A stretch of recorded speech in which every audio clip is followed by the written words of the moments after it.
To my channel. ఇవాళ మేము స్పెషల్గా కోఫ్తా కర్రీ చేస్తున్నాం.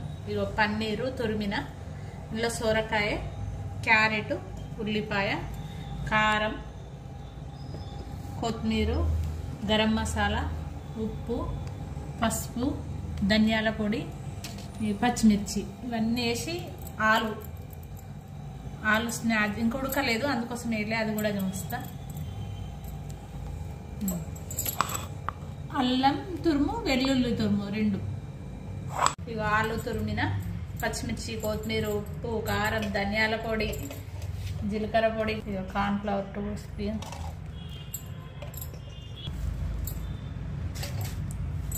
ఇదంతా మిక్సీ చేసుకున్న తర్వాత చిన్న చిన్నగా బాల్స్ లాగా చేసుకొని డీప్ ఫ్రై చేయాలి.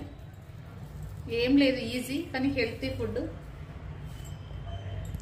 డీప్ ఫ్రై చేస్తున్నా.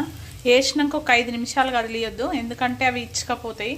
అట్లనే ఉంచిన తర్వాత కొంచెం అవి గోలినట్టు అనిపించిన తర్వాత రివర్స్ చేద్దాం.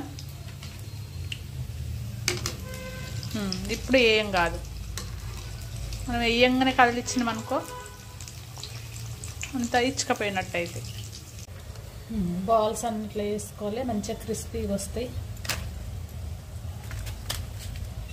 పేస్ట్ సేమ్ పన్నీర్ వేసినట్టే, టమాటా, ఉల్లిగడ్డ, ఇలాచి, యాలకులు, లవంగం, జీడిపప్పు అన్నీ వేసి పేస్ట్.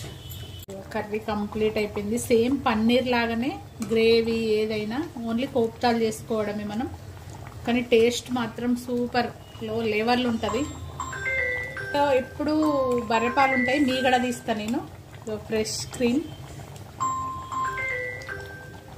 ఇది వేస్తే బాగా టేస్ట్ వస్తుంది.